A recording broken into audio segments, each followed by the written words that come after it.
The unfortunate scene begins with a man defending his life against a bear in armor, while a man wearing a suit watches with fear painted on his face. The man in the suit.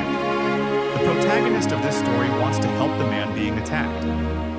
Somehow, the armored bear is preoccupied with the merchant and doesn't know he is nearby. He sees it as a chance to run away, but a thought comes that it would just make him a horrible adult. The protagonist has always looked up to firefighters as they always help people and are like heroes.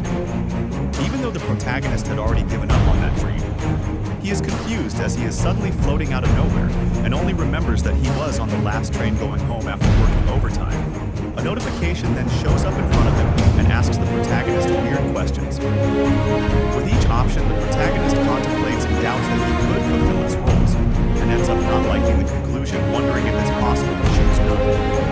Luckily for him, he sees a hidden option that gives him the choice to select none by selecting none. The protagonist, whose name is Usaka, is given substandard abilities and begins his transfer to another world. After being transported to a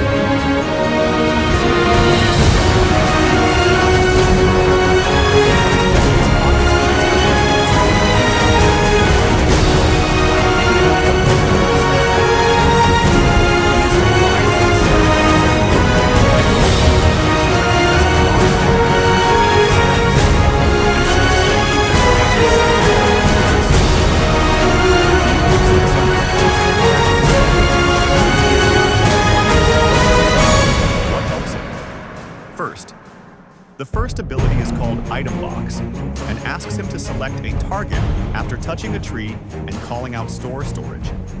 The tree gradually vanishes and is transferred to his item box. His next ability is called Dismantling, which mainly uses demon corpses as food or materials. When Ku tries the Dismantle skill on the tree he placed in his item box, the tree turns into 5 pieces of cypress wood. The next ability is called Creation.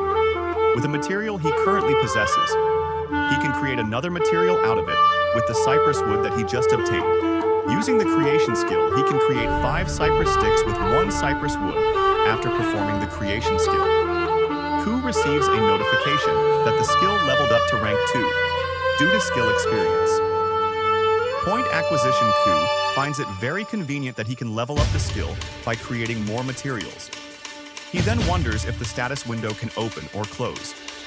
In his mind, it suddenly switches the status from image mode to window.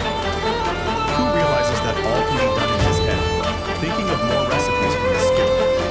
He then creates a cypress wood axe, since he has never used a weapon before. Ku tries throwing the axe as hard as he can onto the rock. However, he is surprised to see that he can cut the huge rock with one throw of the axe. Even though there are other abilities, he does not understand them with the current knowledge he has of his abilities. C knows he can get by with them. After some time, he was able to raise the rank of his creation ability to rank 5. He realizes 3 things.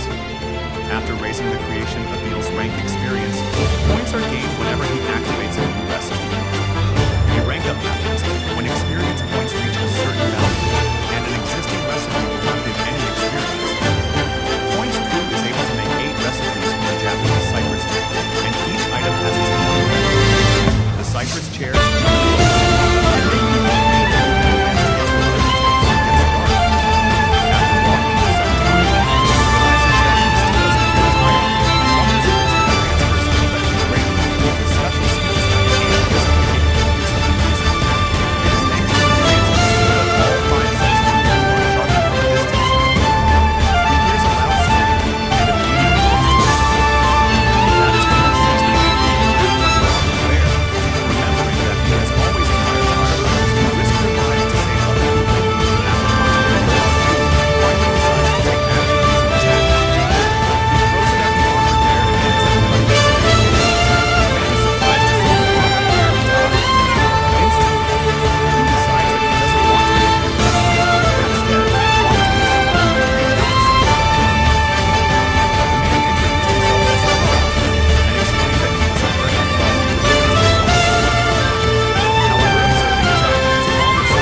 advice Ku offered to carry Chrome's baggage using his item box. Chrome was pleased and looked forward to seeing C's abilities after using the item box. Chrome was shocked and became more curious about C's identity. CP told Chrome that he was just an ordinary man. Chrome had doubts about C's state. He believed that someone with such extraordinary abilities would have ruled the world. He tried to explain that he had been practicing in the mountains, which was why he didn't understand common sense at all. On their way to the city of Omen, he tried to gather information from someone who had lived in the mountain. And make people think Ku had plans to get to the castle before he gets started. After walking for some time, he realizes that he still doesn't feel tired. He wonders if it's the transfer stimulating the great deal of his special skills and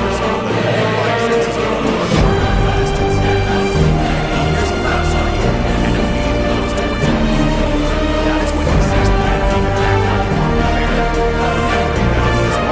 person. It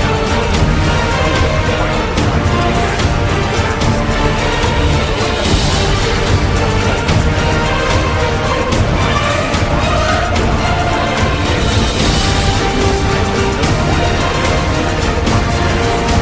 transfer skill that all five senses of Ku are sharpened from a distance. He hears a loud scream and immediately goes towards him.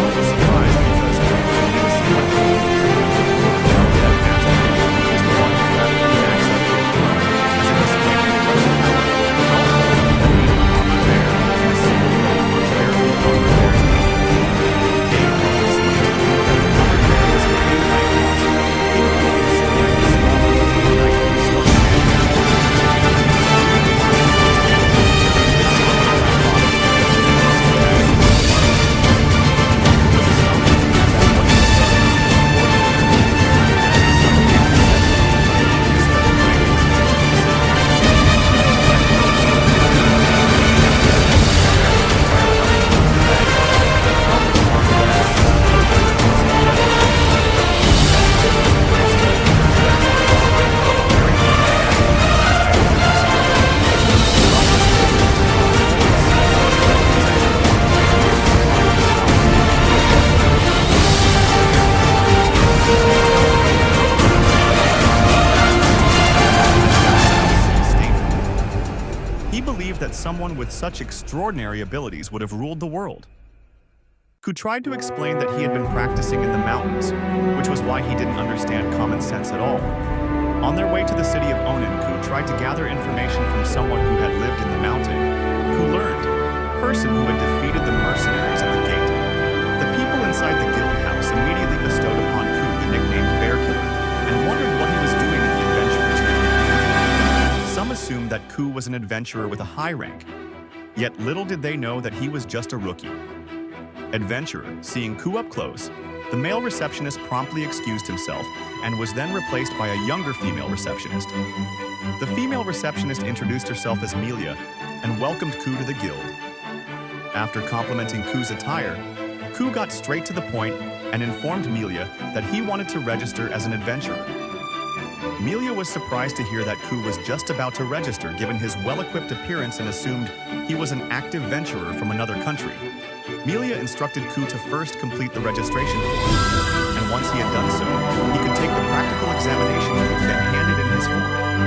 Although Melia was uncertain if Ku was joking based on what he had written, Melia accepted the form for the time being and asked Ku if he wished to take the practical exam immediately.